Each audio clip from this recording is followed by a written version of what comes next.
What's up everyone, welcome back to my channel. In today's video we are going to test BMW iX3. This is vehicle which just came to Norway several days ago and today we have a chance to test it especially for you. We are going to perform acceleration test, energy consumption test, noise test. I will talk a little bit about driving experience. Let's get started. Under the hood we have 286 horsepower and 400 Newton meters of torque. This is rear-wheel drive vehicle and the top speed is 180 km per hour.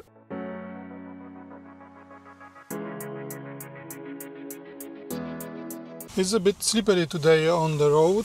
It's winter, it's a bit cold, -2 degrees I guess, but we try to find out what's the acceleration. We are in sport mode. Ready, steady, go!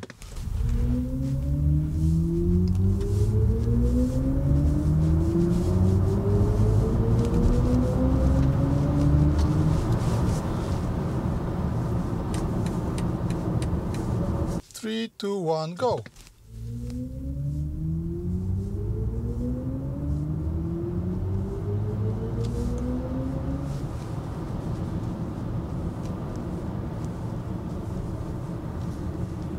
So when we compare the spec, BMW iX3 doing well, but it's not in the performance segment. It's on the same value like Jaguar I-Pace EV320. It's slightly slower than Ford Mustang Mach-E.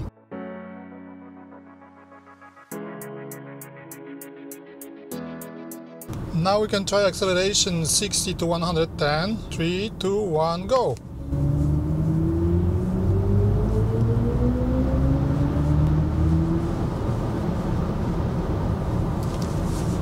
Alright, second attempt, 3, 2, 1, go!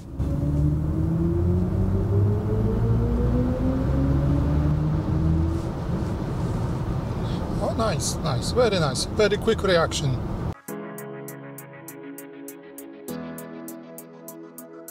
Now welcome you in the Eco Pro mode and journey to test the range. I don't have vehicle to perform too many tests and too long. I have only BMW iX3 for 2 hours, so I will drive around 10 kilometers, maybe more, and we will see how it performs. I try to maintain speed 90 kilometers per hour. I will use cruise control and AC is on. We did exactly 30 kilometers and average energy consumption is 17.8 kilowatt hours per 100 kilometers. An average speed 81 kilometers per hour. I was able to achieve around 400 kilometers of range. The numbers you will see on the screen right now. And considering claimed range 459 kilometers, if we compare the stat, it's one of the best vehicle in the class. Just slightly better is Jaguar I-Pace EV320 with claimed 470 kilometers, and slightly worse it's Ford Mustang Mach-E standard range rear-wheel drive. So I think it's a really good score in general.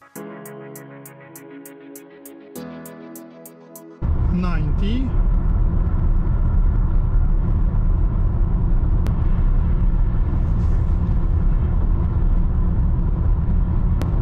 100,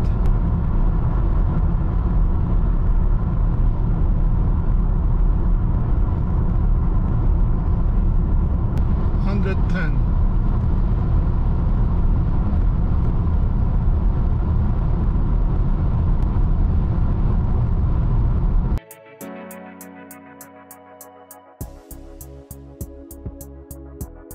'Driving on the highway, excellent. I have very comfortable position. I can adapt the steering wheel on the position I want. It's manual. I can regulate the electric seats. We have 2 seats memory. This is the top trim, top spec Charge Plus version. Driver display is excellent, sharp, bright. The graphic is something I like the most, even more than in my Tesla. Suspension wise, here is adaptive suspension, so you can choose between comfort, sport mode and individual. I like the steering wheel, it's my favorite design, feels good in hand. Let me know in the comments down below which one is your favorite steering wheel. I see also BMW started to recognize cars asides on the instrument cluster or digital driver display, which is nice and good addition. Driving experience around the town, it's also excellent. You have upright sitting position, which help you to observe what is happening on the road. Turning circle is very good. Driving through runabouts is very easy. Car does not lean on sides. I would say the hardness of suspension in comfort mode is kind of similar to suspension of Toyota RAV4. If you would like to see Toyota RAV4 plug-in hybrid test this year model, I will give you a link in the description down below. Just a lovely car, really.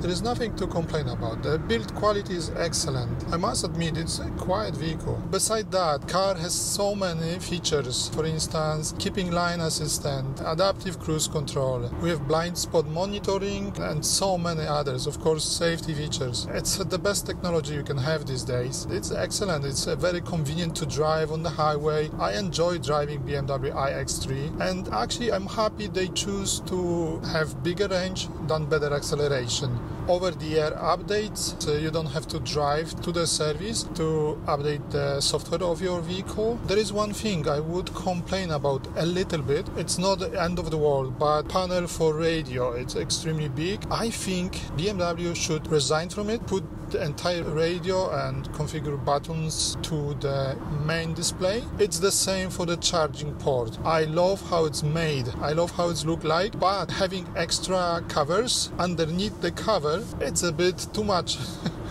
You know, it's just a cosmetic.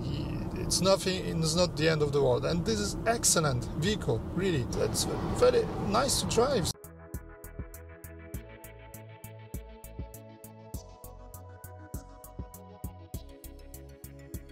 Total battery capacity is 80 kWh, but usable only 74 kWh. Charging from 0 to 80% should take half an hour. Big thanks to Sul and Moss for lending me this vehicle. Thanks to them, I could perform the real-world test and present results to you.